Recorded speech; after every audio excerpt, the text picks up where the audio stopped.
மாதிரி வரவேற்பு இருக்குன்னு நினைக்கிறீங்க? ஃபுல்லாக அடி வைக்கிறாங்க. நம்ம கிட்ட இந்த ஃபெஸ்டிவல் பெரிய அப்படி இல்லை சென்னையில். யூஸ்வலாக இது வந்து ஹாலிவுட்டில் மேண்டலரின்னு ஒரு படத்தில் ஃபஸ்ட் பண்ணாங்க. அதுக்கப்புறம் ஐ திங்க் இப்போது ஆந்திராவில் இருக்குது, பாம்பேயில் இருக்குது, சென்னையில் இல்லை.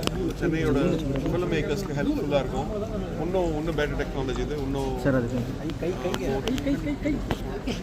இதில் ஒன்றும் அந்த மைக் ஒன்று சரிங்க அங்கே கொடுத்து தான் இருக்கும். இது மாதிரி இல்லை பர்ஃபெக்ட்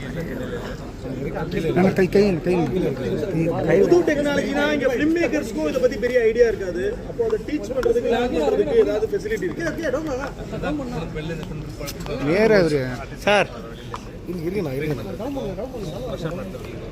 அது இது வந்து ஒன்றும் புதுசாக எல்லாமே புதுசு கிடையாது. அதே பண்ணுறது தான் பண்ணுறாங்க. கொஞ்சம் extra different way of doing. அதனால் அவங்களுக்கு ஈஸியாக இது பண்ணிப்பாங்க. ஒரு 2 நாள் பண்ணாங்கன்னா ரொம்ப ரெடி ஆகிடுவாங்க. அது பண்ணுறது சிஜி பண்ணுற மாதிரி தான், but different way of doing. Sir, இப்போ ஆர்டிஃபிஷியல் இன்டெலிஜென்ட் உள்ளே வர்றது நிறையா ஒர்க்கர்ஸ் அவங்களுக்கு வேலையை வந்து வேறு ஏதோ ஒரு கம்ப்யூட்டர் பண்ணுது அப்படிங்கிற ஒரு விமர்சனம் இருக்குது. அதை நீங்கள் எப்படி பார்க்குறீங்க சார்? இப்போ எப்படினாலும் இந்த ஆர்ட் டைரக்டர் வந்து பெரிய செட்லாம் போடுவாங்க. அதை இந்த மாதிரி ஒரு டெக்னாலஜி பண்ணிட்டுனா அதுக்கு ஏதாவது சொல்யூஷன் உண்மையாக எடுக்கணும்னா அதில் நம்ம வந்து ஒரு டூலாக தான் யூஸ் பண்ணலாம். கீழே ஜனங்களுக்கும் இன்ட்ரெஸ்ட் போகும். கீழே இருக்குப்பா. பிரம்மாண்டமான செட்லாம் வேணும், பட் காசு இருக்காது. ஸ்மால் பட்ஜெட் படத்துலையும் இன்னும் பெட்டராக குவாலிட்டி கொண்டு வரணும். அப்படிங்கிற மாதிரி ஒரு டெக்னிக் யூஸ் பண்ணுறோம். ஸோ அது பயப்படக்கூடாது. அது வந்து நம்ம அது நல்ல மாதிரி யூஸ் பண்ணி இன்னும் பெட்டராக எல்லாருக்கும் ஆக்சஸ் பண்ணுறோம். ஸ்மாலாக ஃபிலிம் மேக்கர் கூட பெரிய பிரம்மாண்டமான படம் எடுக்கிறதுக்கு ஒரு வாய்ப்பு. சார், இந்த டெக்னாலஜி வச்சு இந்த படத்தை எத்தனை நாளுக்குள்ள முடிக்கலாம் சார்? அது ஃபிலிம் மேக்கர் தான். ஒரு இடத்துல 20 நாள் ஷூட் பண்ணணும்னு வச்சுங்க, அங்கே 3 நாள் ஷூட் பண்ணால் போதும். மீதி அந்த க்ளோஸ் அப் எல்லாம் இங்கே வந்து எடுத்துலாம். அது ஃபுல்லாக ஃபோட்டோகிராஃபி பண்ணி. ஸோ அந்த செட் அங்கே எடுக்கிறீங்க இல்லையா, அது 2 நாள் ஷூட் பண்ணி எடுத்து வந்தீங்களா? Okay sir. 10 நாள் டெம்பிள் இது கிடைக்காது, அப்ரூவல் கிடைக்காது. பப்ளிக் பிளேஸில் அப்ரூவல் கிடையாது, ரயில்வே கிடைக்காது. ஒரு நாள் கிடைக்கும். அதில் எடுத்து வந்தோம்னா இங்கே மற்றதெல்லாம் இங்கே பண்ணிக்கலாம். 10 நாள் ஷூட்டிங் பண்ணலாம். அதில் காசு கம்மியாகும். அவ்வளோ பேர் அங்கே இது பண்ண வேண்டிய அவசியம் இல்லை. அதே ரியலிசம் அப்படியே இங்கே இல்லையா பெரிய அளவில் செலவினங்கள்லாம் இல்லாமல் தடுக்கலாம்ல சார்? இது பண செலவு இல்லாமல் அதுக்கு அதில் கொஞ்சம் கம்மியாகும் டெஃபினட்டாக. பட் நான் சொன்னேன், அலைச்சலும் கம்மியாகும், பண செலவும் கம்மியாகும். ஒரே இடத்துல இருந்து பண்ணிக்கலாம். நைட் அண்ட் டே பற்றி பிரச்சனை இல்லை. அதே ஷூட்டு மாதிரி நைட் ஆகி பிரச்சனை கட் பண்ணி இடத்துல வரணும் இல்லை, கட் பண்ணி தான் பண்ணலாம். லைட் பற்றி பிரச்சனை பண்ண வேண்டாம். அதெல்லாம் அட்வான்டேஜ். எவ்வளோ மதிப்பு சார்?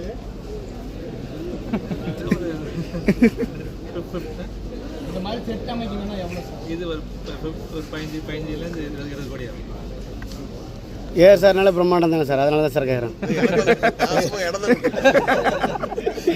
சார், இப்போ இதனால் வந்து நிறைய தொழிலாளர்கள் வந்து வேலை இழப்ப வாய்ப்பு இருக்குது. யாருக்கும் வேலை ஹியூமன் பீயிங்ஸ் பண்ணுற மாதிரி மெஷின் பண்ணவே முடியாது. அது இன்னும் நம்ம இப்போ இந்த சிம்பிளாக இருக்கிறதுல இப்போ ஜனங்க வந்து தேட்டருக்கு வர மாட்டாங்க இல்லையா, அவங்க எப்படி வரணும்னா இன்னும் ரிச்சாக படம் எடுக்கணும்னா அந்த மாதிரி ஒரு டூல் தான். அப்புறம் இப்போ வெயிலில் போய் காய வேண்டாம், இங்கே டெம்பரேச்சர் கண்ட்ரோல், அது மாதிரி நிறைய விஷயம் சார். இல்லை சார், இந்த டெக்னாலஜி பார்த்தீங்கன்னாக்கா 1000 பேர் செய்கிற வேலையை ஒரு ஆள் செஞ்சிடலாம் போல். அதை வச்சு எப்படி சார் வேலை கிடைக்குன்னு சொல்கிறீங்க? வாய்ப்பு இல்லையா சார்? 1000 இல்லை, அந்த மாதிரி இதெல்லாம் மாற்ற முடியாது. இந்த க்ளோஸ்அப் எடுக்கிறது, அதுக்கப்புறம் ப்ரீவியஸ் பண்ணுறது. இங்கேயும் செட்டு போடணும் ஃப்ரண்ட்டில்.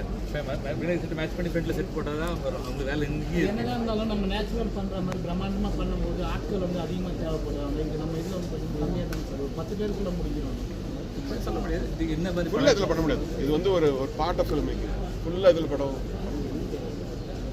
ஓகே, இப்போ ஸ்பேஸ் செட்டு போடணும்னு வச்சுங்க, அதுக்கு அந்த மாதிரி விஷயம்லாம் ஈஸியாக பண்ணலாம். அதுக்கப்புறம் எதெல்லாம் ரொம்ப ஒரு டிஃபிகல்ட்டாக இருக்கும் நான் ஆக்சுவலி பேசுகிறேன் ஃபில்ம் மேக்கிங் மாதிரி. Okay, thank you sir. இது ஒரு ஃபெசிலிட்டி தான், சென்னைக்கு ஒரு ஃபெசிலிட்டி. இல்லைன்னா எல்லாரும் பாம்பே போகணும், ஹாலிவுட் போகணும், ஆந்திரா போகணும், சென்னையில் இது இருக்கும். அந்த பெப்சி அமைப்புகள்லாம் அதுக்கு எதிர்த்து திருப்பாங்க அப்படின்ற மாதிரி ஒரு இல்லை, இது நல்ல விஷயம். பாலிடிக்ஸ் படி. Okay sir, thank you. Okay, thank you sir. Thank you.